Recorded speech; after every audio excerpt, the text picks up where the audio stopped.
Hey guys, thanks for joining me for another Dokkan Battle video, and today I'm going to show you guys how to get all of the Porunga Dragon Balls for the 2021 Thank You Celebration.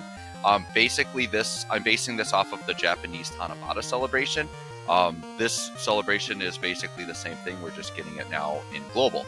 So I'm going to go over how to get all the Dragon Balls. We have 2 sets coming. There's 1 Dragon Ball released per day, so you can't just get them all the day you're watching this. Unless you're watching this at the end of the celebration, then you could go back and get them all. Then I'm going to go through all the Porunga rewards and kind of give my recommendations as to which ones you should choose. So at the time of this recording, I think the first 3 or 4 of these are available. So the first one is just use your wish strip. The second one is clear stage 3 of the Fusion Reborn event. That's the one where you recruit the STR Frieza. Equipping a skill orb is the 3rd Dragon Ball. Dokkan Awaken a character is the next one. Consume 77 stamina is the next one after that one. Clear a stage with the team made up of characters of the same type. That is Dragon Ball number 6. What that means is you have to run a mono team. So if you just do like a mono STR team or a mono AGL team, something like that, you can do it on any stage and you're good. And then the last Dragon Ball is just to use a Dende item. Okay, so that is the entire first set. Then the second set, which will be coming out a little bit later, there's going to be a special banner on the bottom of the screen the first day. You just click on that. I don't know that it's going to look like the one that you see here, but just you'll note it. It's pretty obvious. Like you'll just see a random banner at the bottom that looks different. You want to click on that. Then the second Dragon Ball is to tap the Scouter on the top right corner of the summon screen. I do believe you can do this on any summon page, but if you're not sure, I would say just do it on the Gogeta banner, and that would probably be the one that would trigger it. The next one is collect 7 Tech Key Spheres and clear a stage. So if you just bring the Tech Oolong item into a stage and just make sure you grab a bunch of Tech Key Spheres, you'll be fine. Clear a stage with a team that includes allies of all 5 types. So this is the opposite of the mono team. You want to run a rainbow team, so just bring a team that has every type in it. The next one is purchase goods at Baba's shop with trade points at least once, so just buy something from Baba. Clear a stage within a minute, which one of your daily quests will always get that pretty easily. And then the last one is just to use a support memory. So most of these missions you'll just kind of do naturally, like you don't even need to know what they are, and they're going to kind of get completed. But there are a few of them, like the collect 7 Tech Key Spheres or running the team with 5 types, things like that you do want to know to make sure you get done. So we get 2 rounds of wishes, okay? So for each round of wishes, you're going to get to choose 3 of these. So you want to choose very wisely.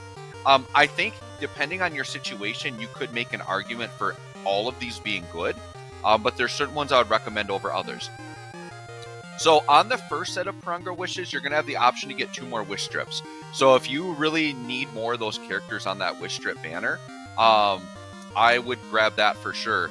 I do have a video out. I'll maybe link it in this one that I say which characters I recommend you pick up with that. But like Physical Kefla would be a great pickup for anyone who doesn't have her, because she easy A's and she becomes really, really, really good. So I'll link that video in this one just in case you're curious as to like which wish strip characters are good. But they're called thank you tickets here on Global. So for the first round of Porunga, you could choose to get 2 thank you tickets. On the second round of Porunga, it's going to change to give you 3 Dokkan Festival tickets, and I believe these you could use on the Gogeta banner if you want to. Or by the time this comes out, I don't know if they're going to have that special Tanabata banner out yet. They might though. So there's a special banner where like the year 6 units come back, but there's like a ton of featured units. But I believe you could use this on either of those banners if it's out. Okay. Then on both sets of wishes, you could choose any of these. So you could get Elder Kais, or sorry, these are Grand Kais. Potential orbs, the meat item, story keys. This one is a bunch of support items plus incredible gems, which are very good. And then this bottom one is literally just a ton of training, Zenny, awakening medals, like all kinds of stuff, right? So here's the thing. These bottom 2 here, they have a lot of value because there's a ton of stuff in there, but I would say these last 2 are luxury choices.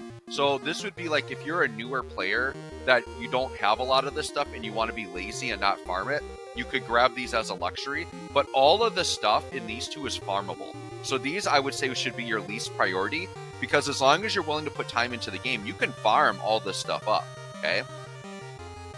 The keys, the meat, the potential orbs, the Kais, and the tickets, none of these are farmable. So to me, these should be your top priority here. I would say for every player, no matter what situation you're in, hidden potential orbs is going to be the #1 thing I recommend everybody chooses. Okay, that would be bar none the #1 thing that you pick.